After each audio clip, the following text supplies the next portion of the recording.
Vietnam. Vietnam now is a very nice mix of traditional and modern. Its culture and people. There's this beautiful balance, old and new. I love it. And its historical stories. The history is trying to explain why might the Vietnamese people feel that way. Those are exactly what have kept this Australian man here for the last 15 years. It was difficult for Paul to communicate with Vietnamese people when he first set his foot here. Too few people could speak English back then. However, at that time, the harmonious fusion between Vietnamese traditional culture and its modern life attracted him more than anything. Then Paul gradually found himself attracted to the historical stories of Vietnam. His journey to discover Vietnam also started from there.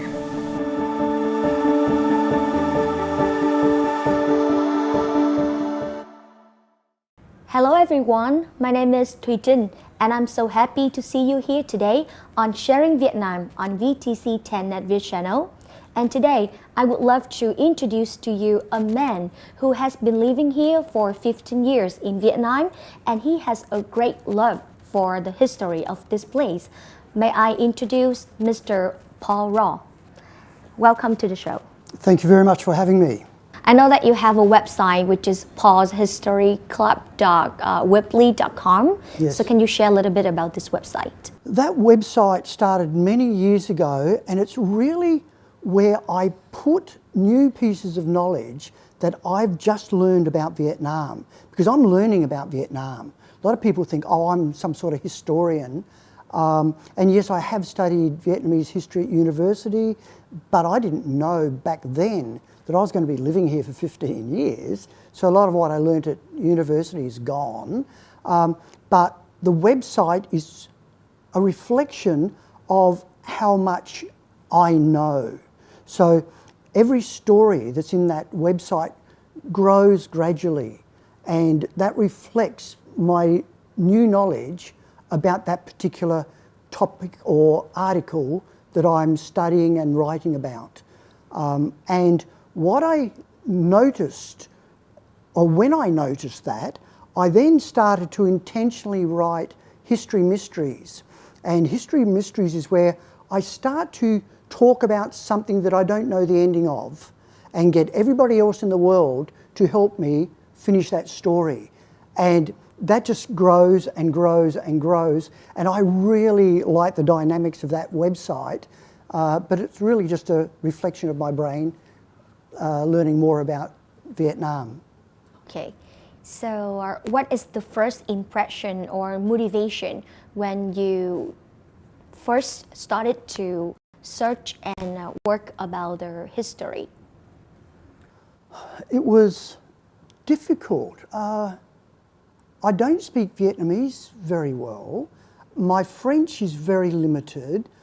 I know a few words in Russian, but you go maybe to some place and you hear rumours about something very, very interesting, so you start digging and it's like you're coming up against a brick wall all the time, all the time. So when I think back to those early days of me trying to research, I just think it was really, really difficult. It's taken many years to acquire friends who will help me. If I've got something in the old nom that I want to have translated, there's somebody who can translate that for me. Just friends that I know who will help me with old maps, things like that. But my very, very first adventure, I suppose you'd say, in regards to history, was when I went to Vung Tau Island and I heard this rumour about a shrine that had been lost. The last tiger shrine had been lost. And I thought, wow, this sounds like an adventure. So it took me 3 years. I found where the last tiger shrine is. And then one of my stories was about finding the last tiger shrine and how it got that name and all of the rumours and myths that grow up around shrines very, very quickly. And yeah, that's one of the first things I think about when I think about first starting into the history of Vietnam. So you also make me feel so curious about the shrine and even the historical stories that you wrote. And that became very obvious when I was chatting to people. People are interested in this history. So, okay, let's build a website so people can share. And then, let's write a book so that I can share again. Well, let's write a deeper book because I know more now. And I think, yeah, you've got to share this information because people do get interested in it. It's a fascinating history. So how did you research, search, and select the information and the historical story in the places that you came to and the places that you discovered? Sometimes it's purely accidental. Sometimes it's just a few lines in a newspaper. I started a really large search. One day I went to have breakfast and I noticed 3 or 4 lines in a newspaper clipping that morning, and it was talking about the French had blown up a citadel in Bahria. I thought, wow, that's strange. I didn't know there was a citadel in Bahria. I finished that story only 6 months ago, I suppose, and that would have started 6 years ago, 7 years ago. But people from all over the world started sending me bits and pieces.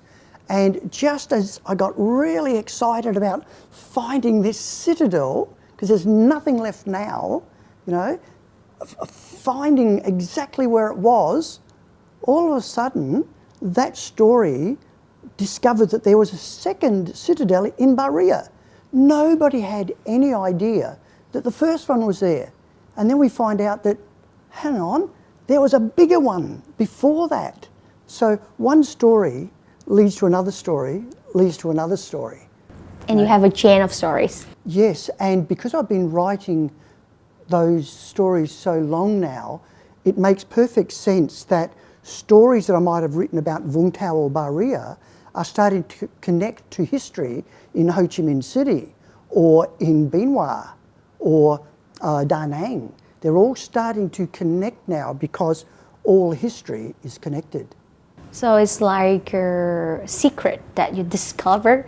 Everything is connected. Oh yes, yes. And I quite often talk about the things that I do as discovering.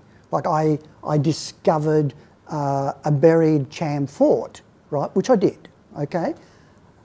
It's not as if I went out there with my shovel and I was digging, I found it. What I did was I found a newspaper clipping, a tiny newspaper clipping of a professor who'd found a Cham fort many, many years ago out in Bahria, and I went looking for it. And yes, I did find it, but it was, everybody else knew where it was anyway, but it still made very exciting story because even the local people didn't know. The professor knew, the army knew, but most people have forgotten about the story that their village is on a buried Cham fort. So yeah, I talk about discovering things all the time because it's exciting. That's what it feels like.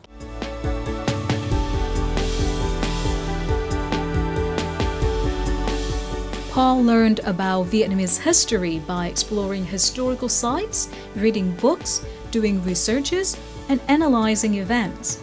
He has kept all the collected stories and images on his own website. To him, knowledge is precious, and he needs to display all the knowledge that he has accumulated over the years on an online platform so that everyone around him can learn about it. If so, Paul's effort will not be meaningless.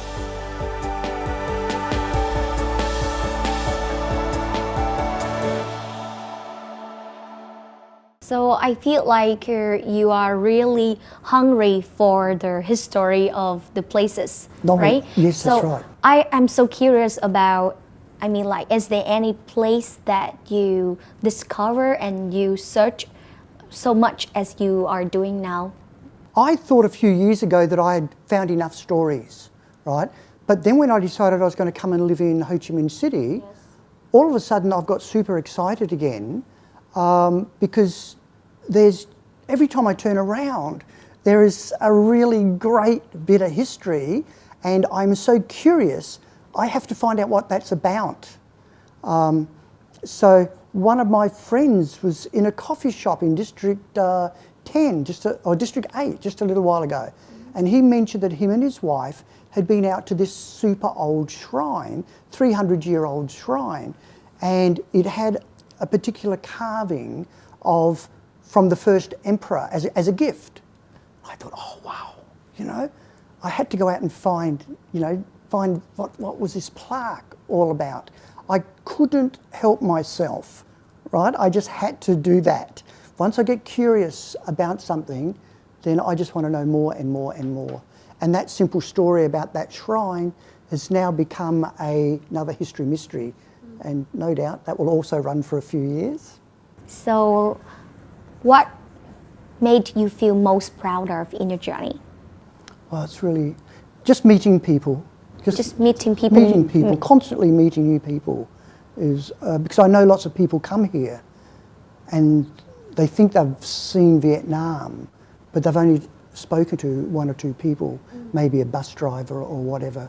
No, I'm very proud of the fact that I've met real Vietnamese people, you know, gone out to the rice fields and met grandma, and no, it's the people that I've met, or whatever. You're talking to the people. Otherwise, it's too easy to come to a place like this and maybe sit in the hotel foyer and think that you're seeing Vietnam, or maybe taking one or two tours and thinking you're seeing Vietnam. You've got to be out and being nosy and asking questions, and then you'll find the best of the people. Because Vietnamese people are very helpful, which is great if you love history and you're always asking questions. Yes. So you mean like you are looking for the soul of the places through people and the story of people? Yes, yes. So I like history, but my love is culture, and culture is how people behave. Yes. So by talking to the people, I'm then getting a sense of the emotions that they're feeling and why they may be feeling these emotions. So it's the culture that's my passion, and the history is trying to explain why might the Vietnamese people feel that way. So I think 15 years is a very long time, right? It has been a very long time since you lived here. Yes. And you learned about this place. Yes. I'm pretty sure that you have a deep understanding about the culture of this place. Okay, so I would love to ask you, which culture, the Western and the Eastern, is more appreciated and favorable nowadays? See, one of the purposes of culture, especially now, is to try and show everybody that people are more similar than different, right? Previously, culture sort of divided people up into groups, and the world was broken, was very fractured. And now what culture's trying to show is what they've known for 200 years. Most people are very, very similar. Doesn't matter what side of the planet they come from. Most people are extremely similar. There will be some differences. Those small differences will be quite deep. But so trying to divide up and compare East and West, I feel like meaningless? Clashes with my ideology a bit. I know that we are trying to live in the diversity, but above the diversity is the similarity. I mean, we are one. And even though we are from different areas, we are the same. Yes, yes, yes. So thank you for coming here, and thank you for the interesting sharings. Thank you for having me, Trin. It's been fun. It's the end of Sharing Vietnam today. Thank you for watching, and see you again.